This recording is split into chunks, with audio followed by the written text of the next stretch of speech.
Olá, agricultores e agricultoras! Estamos começando mais uma edição do RaízCast, o podcast da FETAG. Meu nome é Eduardo Oliveira e estou aqui dividindo essa apresentação com a minha colega Thalita. Seja muito bem-vinda, Thalita.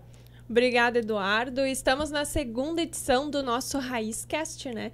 Um podcast que tem como objetivo levar aos agricultores, agricultoras e também ao público urbano informações sobre o dia a dia da agricultura, da pecuária familiar e trazendo assuntos, né, Eduardo, latentes que permeiam a sociedade como um todo, porque a agricultura familiar também faz parte da sociedade urbana, certo? E num ano que é muito especial para a FETAG, que está completando 60 anos de muitas lutas e de muitas conquistas para a nossa agricultura e nossa pecuária familiar. Ano muito especial, então nós tínhamos que fazer algum projeto, né, que marcasse esse ano. Exatamente, Eduardo. E esse projeto ele só foi possível porque ele tem a participação do Broto. O Broto é uma plataforma digital do Banco do Brasil que é voltada totalmente para o agronegócio. Em broto.com.br você encontra uma loja virtual com milhares de itens, como maquinários, insumos, soluções de conectividade, energia solar, entre outros produtos. Além disso, você consegue contratar consórcios e seguros de uma forma 100% online dentro da plataforma Broto. Na plataforma mais completa do agro, você também acessa ferramentas de apoio à gestão à propriedade, dados sobre o clima, cursos, notícias e muito mais. Broto é o seu jeito digital de fazer o agro. Acesse broto.com.br e cadastre-se gratuitamente. Nosso agradecimento especial, né, Eduardo, ao Broto, ao Banco do Brasil, por estarem proporcionando esse espaço de debate, de diálogo sobre a agricultura e a pecuária familiar. Então, um dos grandes parceiros da FETAG e juntos, né, de mãos dadas em mais um projeto inovador do movimento sindical, primeiro podcast voltado ao movimento sindical, voltado à agricultura familiar do Brasil, que nós temos conhecimento. Que responsa, né? E lembrando que esse podcast vai ao ar a cada 15 dias, sempre nas sextas-feiras, às 19 horas. E será sempre um prazer ter a sua companhia aqui nesse novo desafio da FETAG.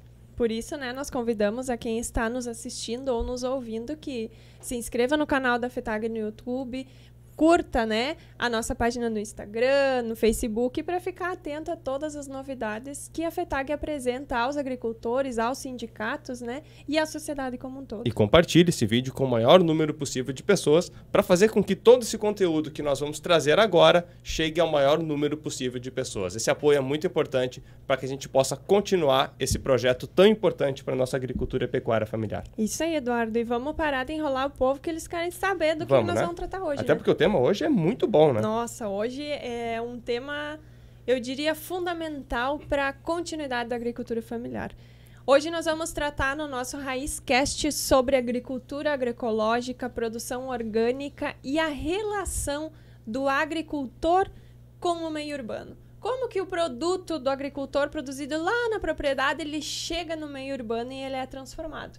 E para isso, Eduardo, nós vamos contar com dois convidados especiais hoje. Recebemos hoje no nosso podcast Sidney Justinvich, que é um agricultor do município de Terra de Areia, né, Sidney? E trabalha no litoral norte e participa da Comafit também. Seja muito bem-vindo, Sidney. Olá, muito bom dia. Meu nome é Sidney, tenho 31 anos, eu sou agricultor, sempre fui agricultor, né, desde o início, nasci na roça e hoje, atualmente, eu estou como presidente da Comafit, lá da cooperativa da nossa região, de Itati, Três Forquilhas e Terra de Areia. E vou contar, de repente, um pouquinho da história, né, de como surgiu a cooperativa, né. Muito antigamente os agricultores lá da região eles passavam muito trabalho, né, para escoar os produtos. Então em 2006 teve uma oportunidade de ser criada uma cooperativa devido à necessidade de conseguir tirar o produto do meio rural e levar isso para algum lugar, para de repente uma cidade ou, né, algum lugar que pudesse ser distribuído.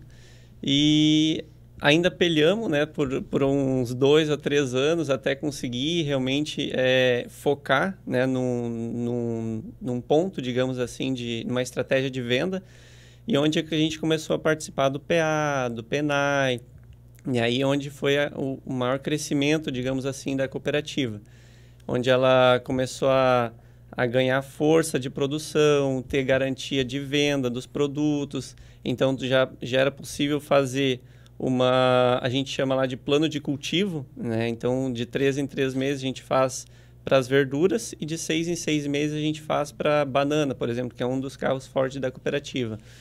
E dentro dessas reuniões a gente já tem com base no que atualmente a gente ganhou de um projeto de uma chamada pública ou de um pregão, né? Então ali a gente já vem com a quantidade de produto vendido para o agricultor. E ali é só dividir quem são as pessoas, quem são os agricultores que vão, né, vão colher, vão produzir durante esse período. Então já tem uma base, então hoje em dia é muito mais garantido para o agricultor ele produzir, né, e ele ter a certeza, a garantia e um preço justo também que ele vai entregar esse produto. E não somente, não parou no caso somente isso, então depois de algum tempo a gente começou a participar, além do PA e PENAI, de pregões, tentamos entrar na pandemia na parte de mercado, acessar o mercado, supermercado, digamos assim, mas foi uma ideia que de repente não conseguimos trabalhar bem isso, né? Mas foi um passo importante para a cooperativa aprender um pouco mais de como trabalhar com esse lado. Na pandemia também a gente ficou sem entregar nas escolas devido a não ter mais aulas. E aí a gente acabou passando para entregar os produtos direto para o consumidor final. E aí a gente teve que bolar uma estratégia de última hora ali nos 45 do segundo tempo, porque a gente já tinha feito planos de cultivo. Já tinha produto, né? Já tinha produto. E aí, então, para quem nós vamos entregar agora, né? Então, a gente começou a ter essa ideia de fazer as cestas, né? Então, foi nessa época que a gente começou a entregar cestas direto nas casas. Durante uns 9 meses aí, eu peguei o caminhão do pai e fui entregar também, né? Fui fazer entrega também nas casas, na cidade de Capão da Canoa, Xangri-Lá, Tramandaí, Osório. Então, nesses lugares aí a gente acabou fazendo entrega de cestas. Foi onde manteve, né, a cooperativa ativa ainda durante o período de pandemia. Mas que bacana, hein? Uma história... interessante, viu? Nós vamos falar mais sobre ela daqui a pouquinho. Isso aí. Mas, Thalita, a ideia era fazer um programa diferente, né? Trazendo o cara que produz os alimentos. Mas também nós trouxemos uma pessoa que dá uma cara para esses produtos. Transforma. Ele transforma esses produtos, né? Que já são de qualidade, sempre. Tudo que a agricultura familiar produz é de qualidade. Mas, às vezes, precisa daquela pessoa, assim, para... Dá um toque final. Dá um toque. Então, para isso, nós recebemos aqui o chefe Kleber da Silva Nascimento. Muito obrigado pela tua presença, seja muito bem-vindo. Obrigado. Bom, o que eu posso falar dessa parte de agricultura familiar? Para a gente que trabalha em restaurante, para a gente que... até recentemente eu trabalhava em hotel. Nos conta um pouquinho, assim, Kleber. Qual que é um pouquinho da tua história, assim, o porquê que tu se tornou chefe? Como que chegou o chefe Kleber e depois, assim, a tua relação com a agricultura familiar? Vamos lá. Bom, eu comecei a trabalhar em gastronomia profissionalmente aos 18 anos, hoje eu estou com 38. Eu trabalhei na Serra Gaúcha, depois quando eu achei que não tinha mais espaço para crescimento, para talvez um aprendizado que eu buscava na época, eu resolvi sair do Rio Grande do Sul. Eu fui trabalhar em uma rede francesa. Nesse primeiro momento, fui para o Rio de Janeiro. Eu trabalhei nessa rede de 2008 até 2012. Em 2012, eu saí dessa rede, fui para a Argentina, morei 3 anos na Argentina, lá também trabalhando em cozinha, como chefe de cozinha. No ano de 2015, eu voltei para o Brasil. Tive a oportunidade de trabalhar aqui na Bahia, nos 2 resorts que tinha na Bahia. Eu trabalhei em São Paulo, trabalhei no Rio de Janeiro, trabalhei em Cancún, trabalhei na França.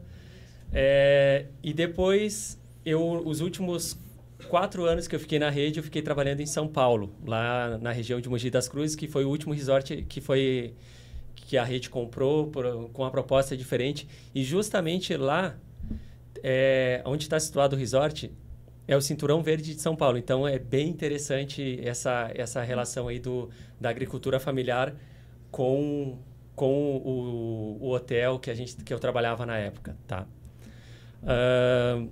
E isso fez com que... Porque tu trouxe, assim, que é uma rede francesa, certo? Sim.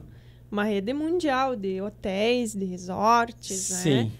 E como que essa rede mundial parou a sua estrutura e olhou para a agricultura familiar e visualizou esse Cinturão Verde em São Paulo?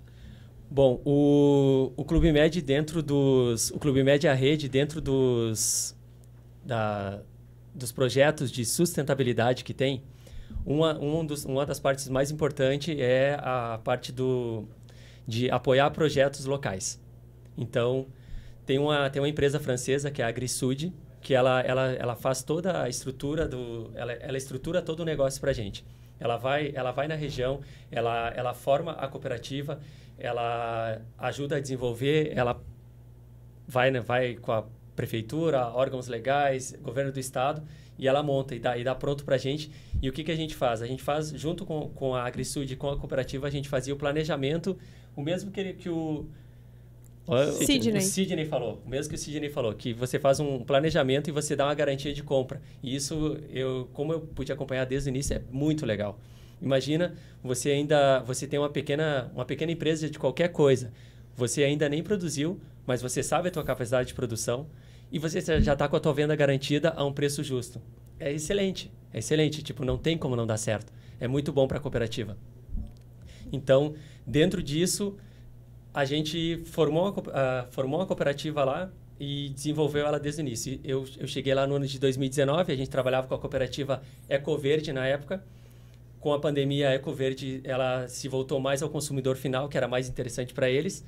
E quando a gente voltou no ano de 2020, no mês de agosto de 2020, a gente formou a cooperativa Copasat, que é a que está trabalhando lá com o Clube Med até hoje. Eu gosto sempre de lembrar que a Julie Terzian, que é uma francesa, ela é a diretora da AgriSud no Brasil, então ela é uma peça fundamental para todos os projetos de agricultura familiar dentro do Clube Med. E eu tive muito apoio dela, eu também sempre apoiei muito o projeto. Por que eu sempre apoiei muito o projeto? Eu sou natural de Três Passos, a minha família é uma família de agricultores. Conterrâneo aí, Eduardo. E eu tenho esse apego assim, com a terra, com o produto mais fresco, com a agricultura familiar, porque às vezes a gente tem aquela ideia que a agricultura é máquinas e um monte de tecnologia, e não. A maioria da agricultura do Brasil e do mundo é familiar. Então, eu tenho um apego muito forte com isso. Quando eu vi a possibilidade de apoiar um projeto desse porte, eu falei, não, vamos, vou fazer, vou acontecer e vou me doar ao máximo para poder realmente fazer a diferença na vida das pessoas. Mas, assim, essa é a parte bonita que todo mundo fala. Mas tem a parte, assim, tem a parte da empresa, que a empresa ela precisa gerar lucro e ela precisa... lá é um resort de 5 estrelas, então você precisa apresentar uma qualidade. O produto orgânico, ele tem uma qualidade, eu poderia dizer assim, de 5 a 10 vezes melhor do que o produto que não é orgânico, agroecológico, da agricultura familiar. Por quê? Quando você está numa região que nem a gente estava lá do Cinturão Verde, você tem o produtor muito próximo. Então, eu lembro que o pessoal lá colhia um dia antes para entregar para a gente. Fresquinho. Fresco, o frescor, o sabor, a durabilidade do produto na câmara fria é outra coisa. Um pé de alface, por exemplo, eles me entregavam na terça-feira. Se eu não tivesse consumido durante a semana, sábado ele ainda estava em perfeitas condições. Então, a qualidade do produto familiar, de agricultura familiar e como era lá, não era orgânico, mas era agroecológico, porque o selo orgânico tem todo um trâmite para fazer. Sidney e acaba já ficando vai mais falar caro. sobre isso. Então, é outro nível de produto. É outro nível de produto e eu tenho certeza que é o nível de produto que o cliente que frequenta um bom restaurante, uma grande rede de hotéis, eu tenho certeza que é o que ele está buscando. Que bacana. Legal uma coisa que tu falou agora, que a agricultura, muita gente vê máquinas. Sim. Mas a agricultura, existe máquina, mas por trás daquela máquina, mesmo que hoje existam máquinas que praticamente fazem tudo sozinhas, mas elas precisam de pessoas. Mesmo aquelas mais modernas, tem que ter alguém para programar. Tem gente por trás. Né? E muito especial a agricultura familiar. Né? Que realmente são as pessoas que botam a mão na massa. Eu acho que é correto falar isso, né? Exato. E acho que nada mais justo de nós ouvir um agricultor, né? Que o Sidney ouviu um relato agora de uma pessoa urbana, né? Um chefe de cozinha, e ele trouxe com propriedade de todos os lugares que ele viveu e já passou. E, Sidney, eu tenho duas perguntas, assim, que eu acho que é importante tu trazer. Primeiro, essa questão, como que tu te viu agora? Um agricultor familiar que produz o alimento que o chefe de cozinha transforma num resort 5 estrelas, né, Kleber? E perceber, assim, o quanto de admiração ele tem pelo teu trabalho. Como é que tu se sentiu? Assim, hoje, na verdade, a questão a primeira pergunta, tá? Que era... Pode repetir, porque Como que tu se sentiu? E a segunda, eu quero que tu traz a diferença entre produto agroecológico e orgânico. Tá. A diferença, no caso, entre os dois produtos, agroecológico e orgânico, é só a questão do certificado, tá? Por exemplo, assim, quando tu vai fazer a questão do certificado, tem a paga, né? A certificação paga, certificação participativa. Tanto uma quanto a outra tem regras, né, para tu conseguir essa certificação. Eu participo da UPAC Litoral Norte, que é uma certificadora participativa. Então, são formados vários grupos dentro dessa UPAC e cada grupo, né, ele faz visitações para garantir que aquele produto é realmente orgânico. Aí tem várias normas dentro das UPACs, seguindo as normas do Ministério, que são as normas abrangentes, digamos assim. Então, é tudo baseado nas normas federais. E aí são vários detalhes. Tem que garantir tem que garantir, no caso, que o produto é limpo, né? Não pode tem que ter barreiras. Mas limpo em que sentido? Explica para nós, porque nós não entendemos, nós somos da cidade. Limpo, assim, que eu digo de não ter risco de contaminação, né? Então, por exemplo, assim, se tem algum rio próximo que já passou por alguma propriedade de algum outro produtor que utilize agrotóxico, é feita uma análise ali, por exemplo, do grupo, se, por exemplo, tem algum risco de contaminação ali, essa é a forma garantida, né? E do agroecológico já envolve mais a questão sentimental, pelo meu pensamento, assim, que aí tu analisar como é que vai funcionar aquela produção. Não necessariamente tu pode ter o certificado, tu pode escolher ser alguém agroecológico e cultivar diversos tipos de produtos, mas, por exemplo, tu é uma pessoa mais consciente, digamos assim, que tu não está ali só pelo certificado, só para vender um produto, de repente, com preço mais elevado, mas tu conseguir cultivar um produto que tu vai ali todo dia, tu olha, sente aquela admiração, sabe? Que beleza, que orgulho que eu sinto desse produto. E é mais ou menos isso. Na verdade, até voltando um pouquinho atrás, na época que eu era estudante na escola, eu ia e às vezes eu ficava meio constrangido, assim, porque a gente, na roça, às vezes algumas coisas a gente não consegue tirar ali das unhas, principalmente quando lida com a banana, a gente acaba ficando com nodes de bananas em alguma parte das mãos. E a gente ficava meio constrangido e aí tinha muito preconceito antigamente contra o colono. E a gente ficava meio com vergonha. E aí eu vim trabalhar na cidade, trabalhei aqui em Porto Alegre durante 6 anos, Porto Alegre e Eldorado do Sul. E aí comecei a conversar com outras pessoas, e outras pessoas me tu era agricultor, que maravilha. Mas aqui o pensamento é totalmente diferente do pensamento das pessoas de lá. Tu vê, lá onde era para ser realmente valorizado, não é tão valorizado quanto as pessoas que moram na cidade, né?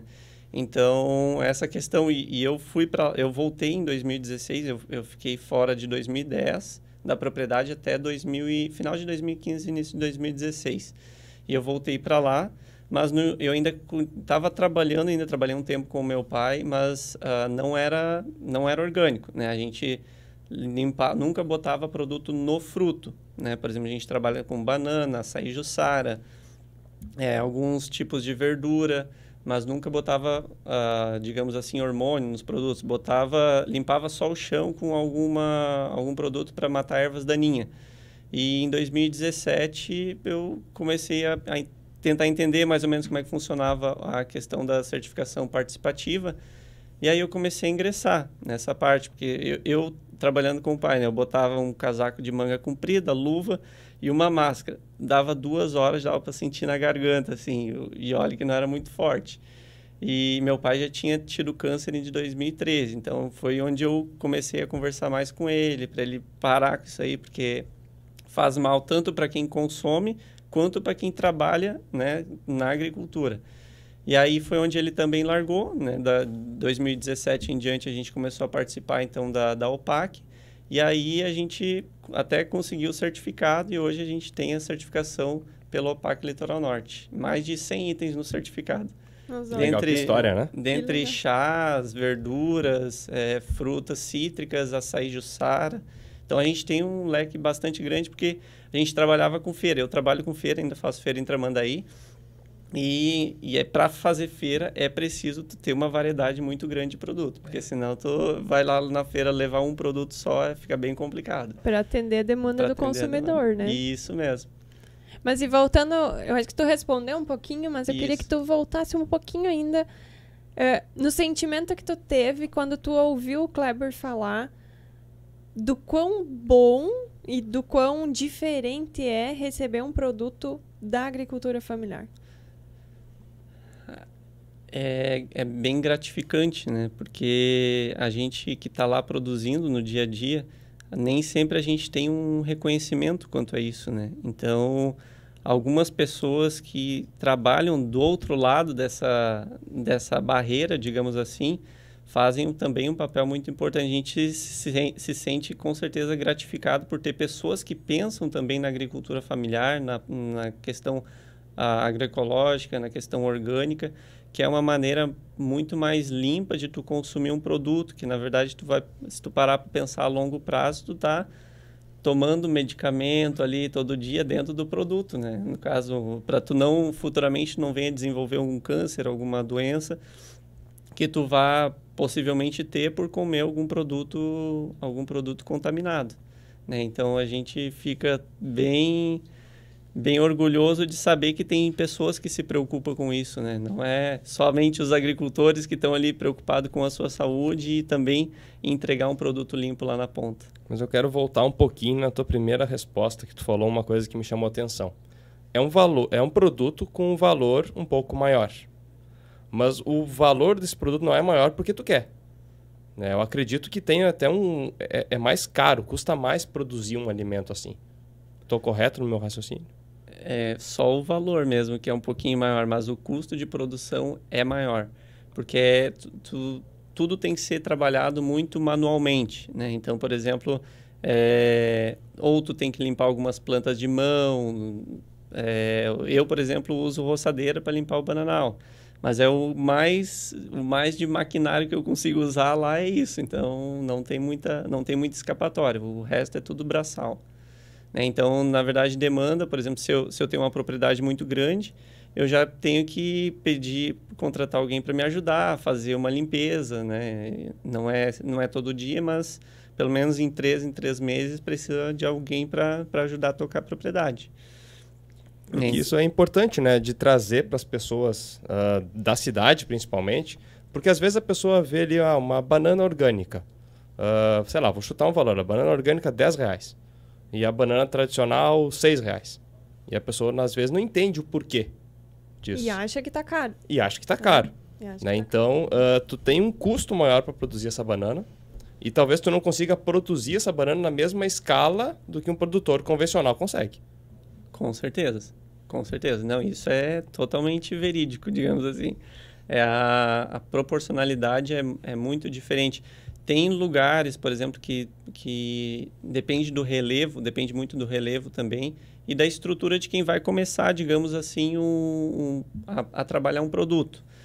Aí, por exemplo, pode pedir algum apoio para a Emater, tem lugares que o sindicato está mais presente também, eles apoiam bastante, de estruturar uma propriedade antes de tu fazer o processo de plantio, né? Então, aí tem agricultores, por exemplo, orgânico, que tem um produto praticamente semelhante ao convencional. Até tu olhar assim, por exemplo, na caixa digamos, uma caixa de banana, mas esse produto é convencional. Mas não, é um produto orgânico. Trabalham só com produtos certificados de orgânico também, né? Para ajudar a banana no crescimento, trabalhar o sistema da saúde da planta que faz ela gerar um produto melhor e mais bonito, né? Então, tem todo esse trabalho por fora também, não só do agricultor, mas também tem um trabalho externo que ajuda também o agricultor na propriedade. E é um cuidado não só do agricultor, mas é de um conglomerado de famílias, né? Tu trouxe que a certificação de vocês, ela é colaborativa, né? Não sei se é isso. Participativa. E que são várias famílias que estão envolvidas, né? E o envolvimento não é só de colocar a mudinha ou a semente na terra. É de cuidar se tem uma barreira, como tu disse, se a água do rio tá bacana para a produção, né? Então, cuida do meio ambiente também, né? Mas eu queria conversar com o Kleber e te perguntar assim, quando esse alimento orgânico, agroecológico, da agricultura familiar chega no teu restaurante, hoje tu é sócio proprietário do Lilliput Bar, que existiu em Porto Alegre há muitos anos e agora ele voltou com toda a força, né? Vindo com o cardápio, meninos. Olha... Quero conhecer. Digo para vocês que vale a pena tirar um sábado da feijoada, que vale a pena, hein? Mas quando chega lá no restaurante, lá no Lilliput, o consumidor final, ele sabe que é um produto orgânico, que é um produto agroecológico? É perceptível isso no prato? Como que os restaurantes, e tu que viveu toda essa experiência, assim, consegue demonstrar ao consumidor final a qualidade desse produto? Olha, hoje no sistema que a gente trabalha ali no Lilliput, como a gente manipula todo o alimento antes de ir para a mesa, a gente transforma ele, você não consegue ter aquela percepção real. Se você tiver um paladar muito aguçado, você vai sentir no paladar, porque o alimento orgânico é diferente. O sabor dele é muito mais consistente. Quando eu trabalhava com sistema de buffet é só o visual já é outra coisa. Você colocar um tomatinho, eu comprava muito tomate cereja e muitas folhas. Você colocar folhas orgânicas e você colocar a folha convencional. A cor é diferente, o brilho é diferente, a textura é diferente. Só você olha uma do lado da outra e você sabe qual é orgânica e qual não é orgânica. O que eu acho muito importante de a gente como consumidor, como cidadão, apoiar a agricultura orgânica, agroecológica ou a que seja. Porque, no final das contas, nós somos os maiores beneficiados. Exatamente. Talvez a gente está pagando um pouquinho mais caro agora, porque todo o produto que está entrando no mercado, ainda que não está consistente no mercado, ele é um pouco mais caro, mas quanto mais se produz desse produto, o preço vai nivelando, até que ele chega num preço que ele vai concorrer de igual para igual com os outros. Então, para a nossa saúde é importante, para o nosso planeta é importante, para o nosso dia a dia é importante. Eu sempre busco muito o produto o mais natural possível, o que tem tá menos processado, porque hoje em dia cada vez menos a gente sabe o que tem no alimento. Então, quando a gente pega um alimento orgânico, a gente sabe que aquele ali é o alimento como ele deve ser.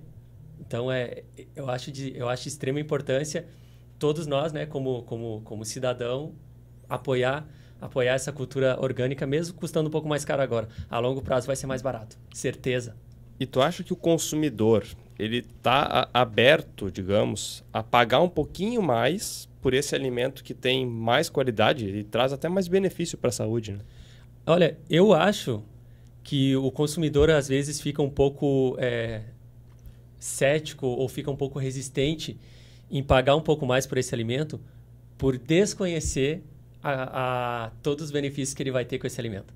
Porque se ele pesquisasse ali um pouquinho a diferença entre um alimento orgânico, e aqui ele deu o relato do pai dele que teve câncer por estar utilizando na plantação. Ele teve câncer por estar utilizando na plantação. Então, ele nem estava consumindo. Imagina quem está consumindo. Por mais que é uma quantidade controlada, uma quantidade pequena. Então, se a pessoa buscar um pouco mais de informação, ela vai conseguir romper essa barreira. Às vezes, talvez você não vai conseguir substituir toda a tua cesta de alimentos. Mas uma parte tu consegue. Uma parte já é bom. Já é bom porque tu está se ajudando e ajudando também o agricultor, né?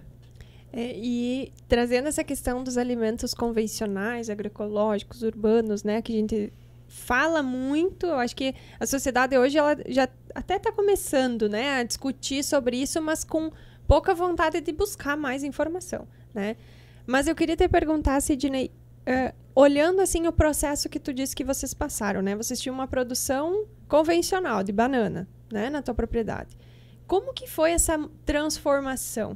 Porque hoje a gente vê que produzir orgânico ou agroecológico requer um processo longo de adaptação da propriedade e também um pouco de investimento em relação a isso e, de repente, não vai ser tão rápido o retorno quanto a gente imagina que é. E isso nós percebemos em conversas com outros agricultores que, às vezes, é um limitante para a tomada de decisão de uma propriedade em mudar de um processo convencional de produção para um processo orgânico ou agroecológico. Como que foi essa tratativa de vocês, assim, na família? Como que aconteceu?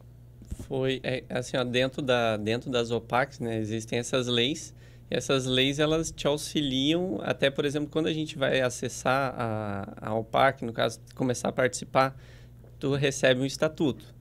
Aí tu vai para casa, vai ler, é isso que tu quer, né? Tu vai realmente seguir as normas, aí tu e tua família, tu discute e decide o que vocês vão fazer, se vocês vão optar pela certificação participativa ou não. Leva em torno de 1 ano e 1 ano e 6 meses, né? Que tu tem que deixar a propriedade ali sem, no caso, passar produto, deixar limpo, passando somente foice, roçadeira, enfim. E a partir daí tu já consegue, vai a vistoria por outros grupos, pode receber também a visita direta do Ministério dentro desse período. E aí, passando esse prazo, recebendo essas visitas, aí sim tu consegue ganhar o certificado. Então tem um prazo bem grande ainda para que a propriedade consiga se limpar para conseguir garantir um produto orgânico para o consumidor. Essa é uma das regras aí que conta bastante para ingressar, por exemplo, na certificação orgânica. E isso será que é um limitante para que outras famílias possam aderir a esse tipo de produção?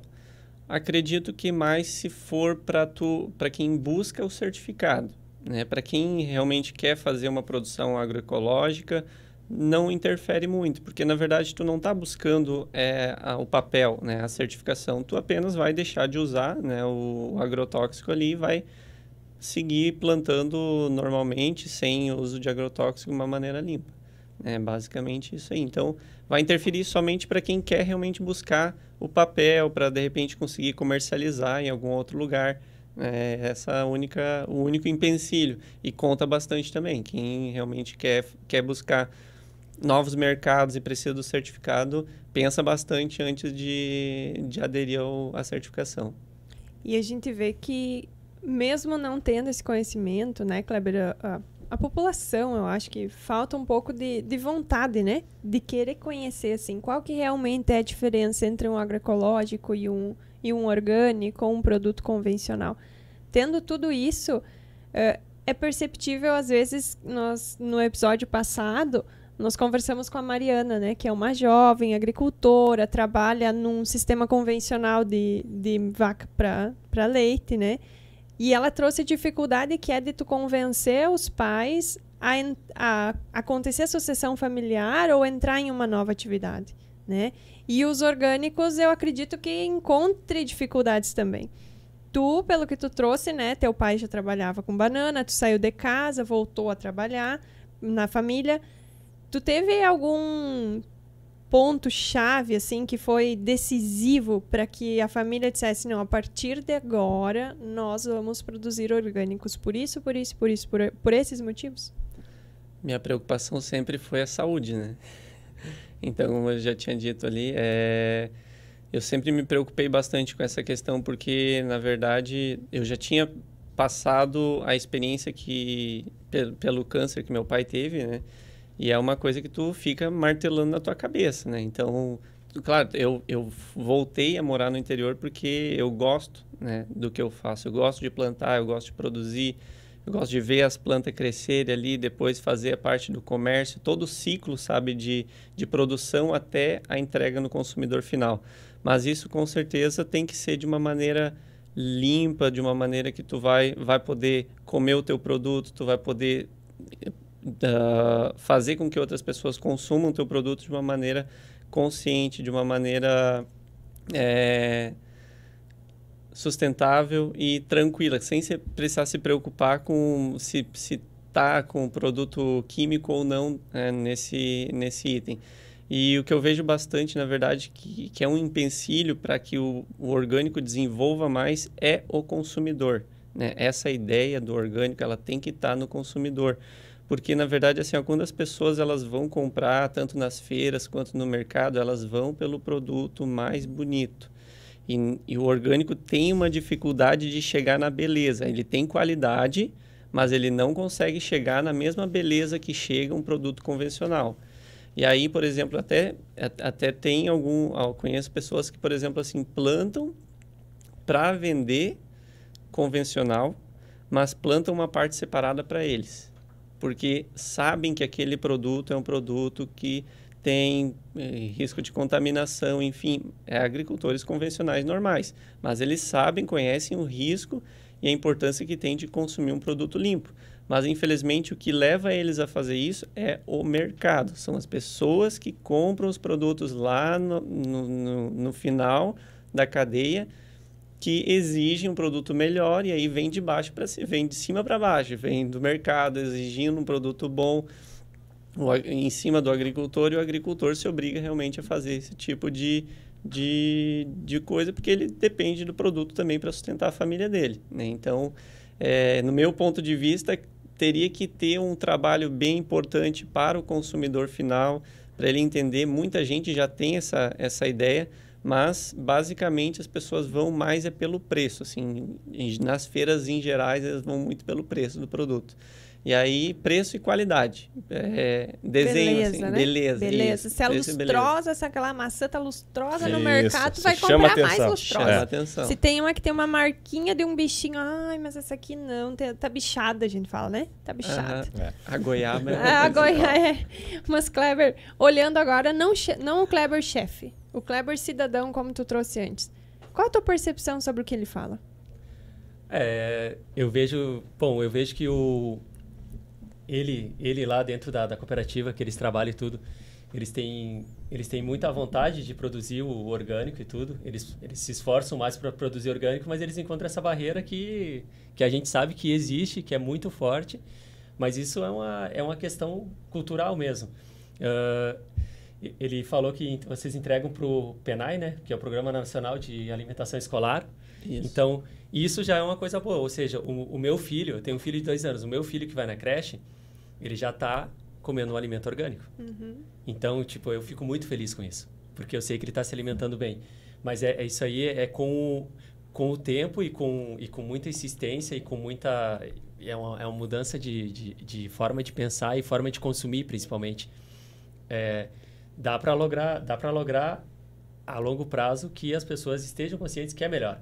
Porque é melhor para a gente consumir o alimento orgânico, agroecológico, e no final das contas a gente está ajudando também outra família. Exatamente. Não só a sua, né? A do outro também. Exato. Tu tá cuidando da tua família e tu tá ajudando a família do outro. Então, eu acho que é um ciclo bem interessante para todo mundo, né? É um sistema, né? E olhando que a Comafit é uma cooperativa que ela está localizada na região litorânea aqui do nosso estado, né? Do Rio Grande do Sul. Tu, como chefe de cozinha aqui em Porto Alegre, essa acessibilidade mais próxima da cooperativa facilitaria a compra de produtos da cooperativa para o teu restaurante? Ah, com certeza, com certeza. Um dos pilares que eu utilizo para a compra do produto orgânico é a distância que ele está de mim. Então, assim, eu utilizo até 200 quilômetros de mim, ok, porque ele vai chegar no frescor, ele vai chegar numa qualidade boa dentro do que se espera de um alimento orgânico, né? Então, até 200 quilômetros da onde eu estou, tá ok. Eu vou comprar, vou encontrar a forma de comprar. Eles são uma cooperativa bem estruturada, então eles têm um centro de distribuição em Porto Alegre, é bem mais fácil comprar deles. Algumas cooperativas não são tão estruturadas ou alguns produtores não são tão estruturados. Eles acabam vendendo só no lugar onde eles plantam mesmo, ou vão no centrinho da pequena cidade onde vivem, ou da cidade onde vivem, para conseguir vender. Eles conseguem atingir bastante gente da forma que eles estão estruturados. E a quantidade de produtos que vocês têm na cooperativa hoje? Tu comentou com nós antes 100 e poucos produtos, é isso? Não, esses 100 e poucos produtos são meus, no caso, no meu certificado, né? Mas a cooperativa, ela trabalha tanto no orgânico quanto convencional, que eu digo assim, ela trabalha com agricultores, né? E ela nunca obriga, por exemplo, o agricultor a ser orgânico, né? Isso ela não obriga a fazer.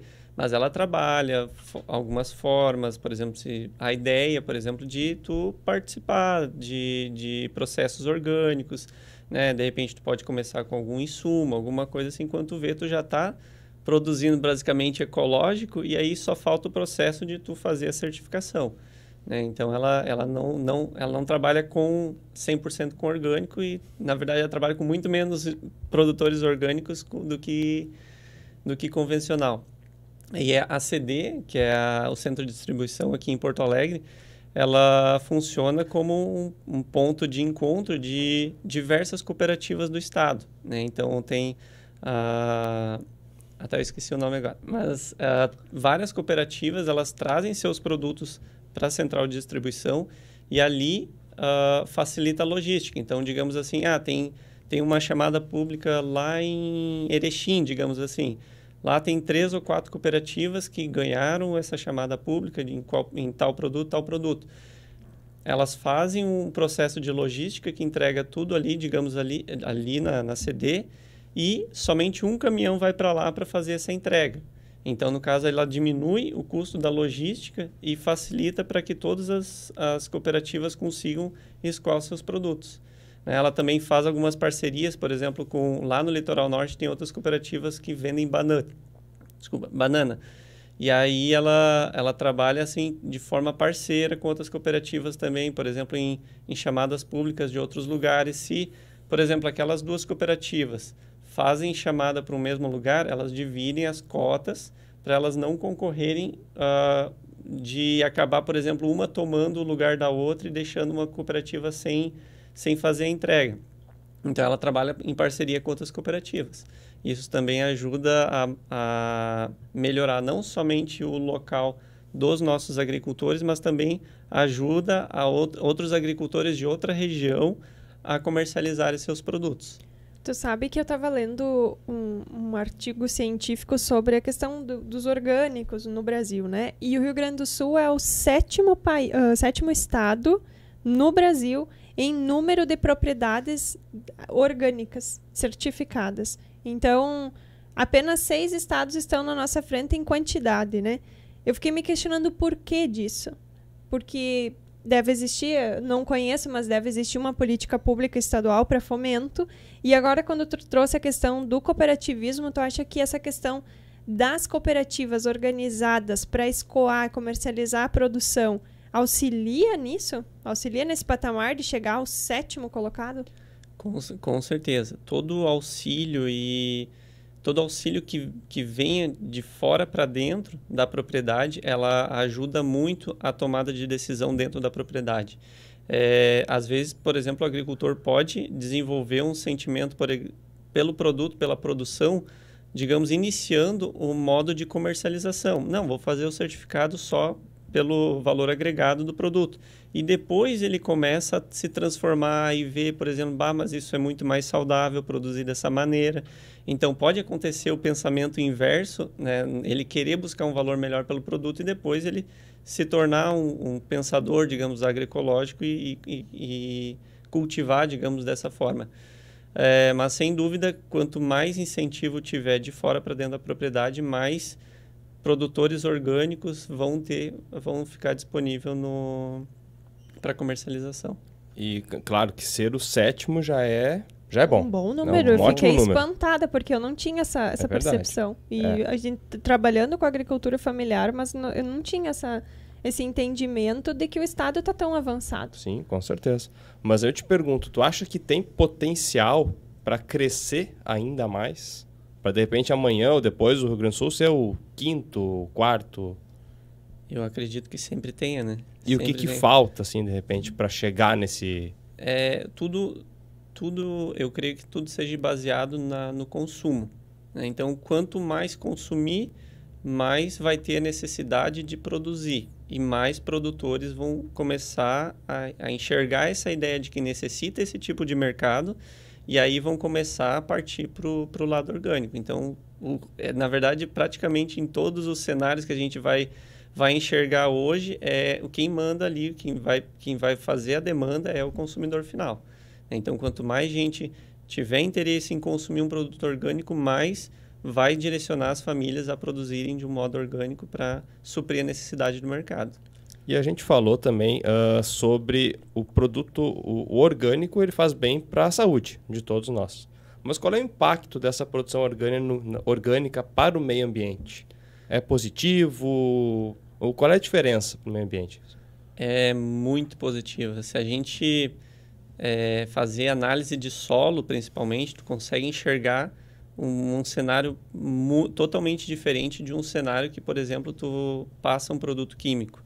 Por exemplo, assim, tu trabalha numa propriedade com produto químico, tu vai ali, passa um produto, ele mata, às vezes, um nutriente que está te incomodando, ou um bichinho que está te incomodando, mas ele mata também diversos outros itens ou compostos ou nutrientes que precisam estar naquele solo. Então, o que vai acontecer? Tu vai matar esses outros nutrientes, tu vai ter que repor esses nutrientes com algum outro produto químico, digamos assim, e vai gerar um ciclo. Tu vai estar sempre naquele ciclo, às vezes surge uma nova doença, tu vai ter que colocar mais produto para suprir aquela necessidade. E na natureza, no meu ponto de vista, ela tem a ideia de se estabilizar, né? Então, por exemplo, assim, antigamente os meus avós, bisavós trabalhavam com a ideia de deixar o terreno descansar. Então, faz aquele processo que a mata mesmo, ela vai começar a nascer plantas que suprem a necessidade de algum nutriente daquela terra. E aí, depois, tu usa novamente aquela área. Então, nesse ponto de vista que eu analiso, ela faz te enxergar que o processo orgânico, o processo ecológico, digamos assim, é mais natural, para tu não precisar recompor vários nutrientes que aquela terra vai necessitar, e tu consegue trabalhar de uma maneira mais tranquila, né, digamos, nesse local. De repente, tu vai precisar, no máximo, botar alguma matéria orgânica, alguma coisa assim, para tua planta dar um pouco melhor. Mas tu consegue produzir tranquilamente sem a necessidade de usar algum outro produto químico, enfim. Deixar a natureza agir por si, Só mesmo. ter o controle humano sobre, né? De arrancar de tirar uma plantinha. Isso, trabalhoso demais. Trabalhoso demais. Trabalhoso. Mas, Kleber, eu queria trazer assim para ti. Tu acha que é utópico a gente pensar em uma corrente do bem dentro dos restaurantes gaúchos, assim, uma corrente da agroecologia dentro dos restaurantes gaúchos? Não, eu não acho. Eu não acho que é utópico, não.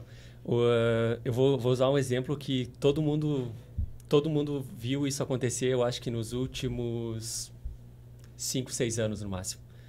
Se você ia a qualquer bar, a qualquer hotel ou restaurante há 5, 6 anos atrás, tu pedia uma caipirinha e vinha com canudo de plástico. Exatamente. E hoje eles te dão canudo? Não. Às vezes te dão de papel ou às vezes te dão um canudo de metal. De plástico não tem? Tu encontra canudo de plástico para vender no mercado, não sei o quê, é muito difícil encontrar. Então, assim, não é utópico. Basta ter a vontade, tem que ter a vontade do indivíduo, né? O dono do restaurante tem que ter a vontade, o consumidor tem que ter a vontade também, porque isso vai interferir no preço final. Normalmente, o que o dono do restaurante faz? No início, ele banca e depois ele repassa. Então, assim, é preciso fazer uma corrente, sim, mas é também preciso fazer a lição de casa. Cada um fazer a sua lição de casa. Eu ensinar o meu filho, ele ensinar o filho dele, cada um de vocês ensinar os seus filhos e vocês trazerem a cultura também para dentro da casa de vocês. Cada um tem que fazer a sua parte. Assim a gente consegue. Ou tem que ser feita uma campanha pelo governo muito grande, não sei o quê, mas é muito mais fácil se cada um faz a sua parte. Os restaurantes têm condições de mudar esse cenário? Tem, com certeza. Tem muita condição de mudar esse cenário. Precisa se organizar de alguma forma, né? E conversar e realmente fazer acontecer. Basta querer fazer, mas dá para fazer sim, com certeza. E aí tu trouxe a questão do incentivo do governo, né? Hoje nós temos políticas públicas voltadas aos agricultores, PAA, que a gente comentou, né? Programa de Aquisição de Alimentos, e o PENAI, que é da alimentação escolar. Garante a venda do agricultor. É uma política pública que auxilia em muito, né? Acredito que a Comafit ela não teria metade da venda se não fossem as chamadas públicas. Mas hoje, olhando o lado do restaurante, do comércio, não tem uma política de fomento, tanto estadual quanto federal, para garantir para o restaurante, enfim, para o comércio, que se ele comprar um produto da agricultura familiar, por exemplo, ele vai ter um benefício extra na isenção de impostos, alguma coisa assim. Existe alguma coisa nesse sentido?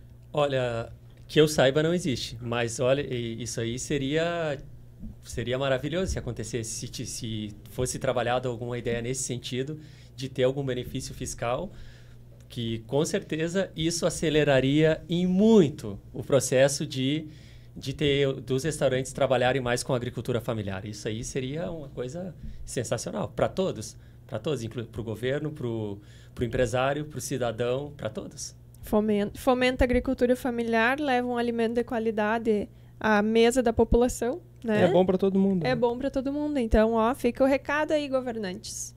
Tá um espaço aí para vocês criar um projeto em Secretaria da Agricultura do Estado do Rio Grande do Sul e a CEAPDR, né? Que faz agricultura familiar no nosso estado. Vamos pensar nisso. Vamos pensar em fomentar isso, né, Eduardo? Nós precisamos, de alguma forma, enquanto instituição que defende a agricultura familiar, a venda é feita, mas precisa criar também um espaço em que o cidadão, como vocês trazem, busque também esse espaço, né? Que busque informação, que busque consumir mais o alimento, que busque conhecer. E aí também, quando tu traz a questão do teu filho na creche, as escolas também precisam fazer esse trabalho. Porque as escolas recebem alimento que vem da agricultura familiar, né? 30% do que vai para a merenda escolar precisa ser da agricultura familiar. E aí, será que a criança que está consumindo o produto sabe que é um agricultor que produziu? Ou acha que o leite vem da caixinha? Que nós temos isso, né? A criança às vezes chega no supermercado e olha, olha só, o leite está na caixinha, não sabe o que vem atrás. É tão fácil, né? Só pegar o leite da caixinha e servir no copo. Exatamente. Mas eu acredito que antes, na época que eu estudei, se falava, eu tive técnicas agrícolas na escola, aqui em Porto Alegre. Eu também tive. Isso é novidade para mim. Aqui em Porto Alegre, eu tinha aula de técnicas agrícolas, então eu achava bem interessante, porque é uma interação da gente com a natureza. Mais do que tu aprender a fazer uma plantinha ou fazer uma horta, é uma interação com a natureza e tu conhecer o ciclo do alimento, tu saber de onde ele vem, como ele é feito, por quem ele é feito. Isso é uma coisa que com o tempo se perdeu nas escolas estaduais, né? E que para poder criar essa conscientização, precisaria se retomar. E como vai num contrassenso, porque o Rio Grande do Sul, o que é? É um estado eminentemente agrícola. Sim. Com certeza. Né? Então, você tem que ter técnicas agrícolas. Poxa, é uma uma disciplina que deveria ser fomentada cada dia mais, para mostrar para as nossas crianças, e eu acho que, e aí eu vou agora entrar um pouquinho numa opinião minha, mas eu acho que aqui no Brasil se trabalha muito mal, né, a questão das crianças.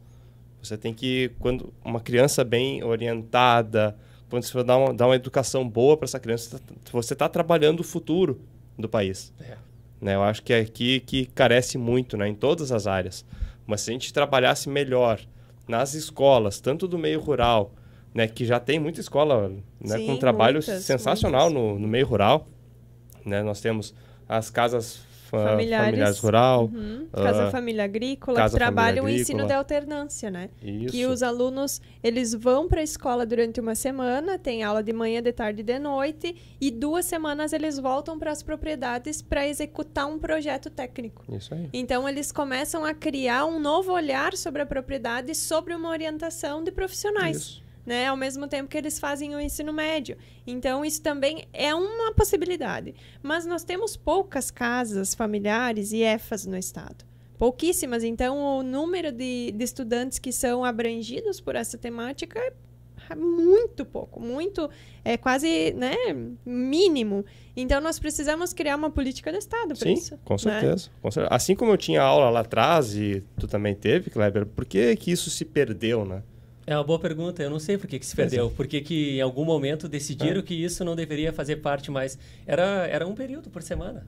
Isso. Era um período por semana. Um período por semana. Será que não dá para encaixar período, né? E hoje a gente percebeu que na pandemia eu sou de 3 Passos. Com muito orgulho. As meninas pegam no meu pé sobre isso. Mas... É que ela sempre acha um convidado de 3 Passos. Mas, ó, foi por acaso, tá? Foi por acaso. Foi por acaso. E lá, eu me criei no meio rural. E a gente tem um entendimento do quanto é gostoso ir num pé de bergamota e tirar uma bergamota. O quanto é legal tu brincar de pé descalço na rua, né? Criança de Porto Alegre, se nós olhar friamente, não sabe o que é isso. Não sabe o que é ir colher uma alface, não sabe o que é ir ajudar a carnear um terneiro, um porco. E a gente precisa desenvolver isso, porque senão eles vão se tornar cidadãos que não conhecem de onde que vem o que eles comem todos os dias. Sabe uma coisa bem interessante assim de crianças? Quando eu trabalhei no México, em Cancún, pela rede francesa que eu trabalhava, eu lembro até hoje de um episódio que aconteceu no restaurante. A mãe foi com o filho lá, e o filho, uma criança de 4 ou 5 anos, francês, a criança, e a criança pediu um prato específico lá, e ele pediu porque a alface fazia bem, porque o leite vinha da vaquinha, porque não sei o quê, e eu fiquei impressionado com isso. Eu falei, cara, uma criança de 5 anos sabe que o leite vem da vaquinha, sabe que o alface faz bem, que não sei o quê. Eu falei, cara, por que lá no Brasil não é assim? Eu lembro disso assim, eu fico com isso na cabeça até hoje. Mas é outra cultura, né? É cultura, né? E cultural. Nós precisamos, de alguma forma, e eu vejo que é o papel da FETAG, dos sindicatos também, fazer esse debate. Né? Nós temos acesso, sim, ao governo do estado, ao governo federal, para levar proposições. Acho que o agricultor tem seu papel, vocês, empresários, têm o seu papel, e nós, instituição, temos o papel também de fomentar. Então, vamos levar essa demanda aí, Eduardo. Com certeza, nós temos que levar adiante. Essa demanda das técnicas agrícolas aí, com certeza é uma que eu não tive já na minha época, mas com certeza faz muita falta hoje, porque até mesmo no meio rural tinha isso, né? Então, e hoje não se enxerga isso nem na cidade, nem no meio rural. Está totalmente, digamos, abandonada e direcionada à cidade, digamos assim, a futuros moradores de cidade grande, que é formar em tal faculdade, enfim, com certeza vai sair do meio rural. E no caso, ajudaria também na parte da questão da sucessão rural, né? Que hoje a gente tem um grave problema de sucessão rural, porque os jovens eles não estão ficando no campo, né? Eles estão saindo da propriedade, abandonando, os pais e as mães aí ficam uma propriedade tocada por pessoas de mais de idade, que já tem um pensamento não tão avançado, digamos, já é mais difícil de tu conversar de repente para mudar de repente para um modo orgânico, uma produção mais limpa. E também quem vai tocar a propriedade daqui 10, 15 anos, né? Então, isso é bem importante de ser discutido, com certeza tem que ser discutido juntamente com o Estado, com o ente federal, porque isso daí é uma questão a longo prazo, né? E a gente com certeza não vai conseguir resolver isso daqui 15 anos a curto prazo, né? Então, essa alternativa nós vamos ter que conversar e conversando até que isso seja alterado e a gente consiga colocar isso de volta nas escolas. Tu sabe que eu tenho uma teoria e que eu acho que um dia ela vai se cumprir. Oh. Eu imagino que daqui uns 30, 40 anos, e não vai demorar tanto, vai acontecer o processo reverso. Nós tivemos um êxodo rural muito grande, uma saída do meio rural muito grande. E a cidade está superlotando, isso não vai comportar muito tempo. Não tem, é impossível. Vai acontecer um processo da criação de algum fomento para que quem está na cidade volte para o interior para produzir comida. Porque a preocupação da FAO e da ONU hoje, com a implementação da década da agricultura familiar, que foi desde 2018 a 2029, é fazer com que o mundo pare e pense a agricultura familiar enquanto um ente estratégico para o desenvolvimento. E se nós não fizermos esse processo reverso, nós vamos fugir totalmente da produção orgânica e agroecológica, porque não vai ter gente para produzir. Nós vamos só mecanizar. Não é errado. A gente precisa ter... A agricultura é feita para todos, né? Eu acredito muito nisso. Cada um no seu ideal, cada um no seu jeito de produzir. Na sua realidade. Na sua realidade. Mas nós vamos precisar aumentar muito a produção de alimentos, porque o consumo tem aumentado. Então, a gente vai sim precisar. Eu acredito que essa é a minha teoria de retorno, que o governo vai ter que pensar uma forma de retornar, botar essas pessoas no campo para produzir alimento. Tomara que seja esse o caminho. Eu estava conversando agora ali embaixo com... esqueci o nome. Clever. Que o meu pensamento, quando eu vim morar na cidade, era de me aposentar e morar de volta no interior, lá onde eu nasci. E aí hoje, por exemplo, eu vejo várias pessoas comprando terrenos lá onde eu moro,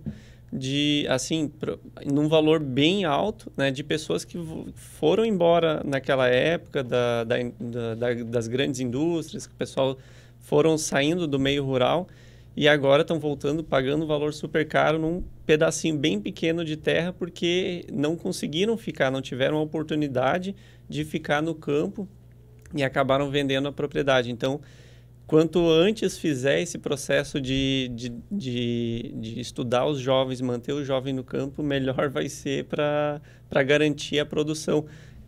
Eu sou orgânico, tenho o certificado de orgânico, mas também não é utopia, né? Eu tenho a ciência que, hoje em dia, a produção convencional ela ajuda a suprir a grande necessidade de consumo de alimentos.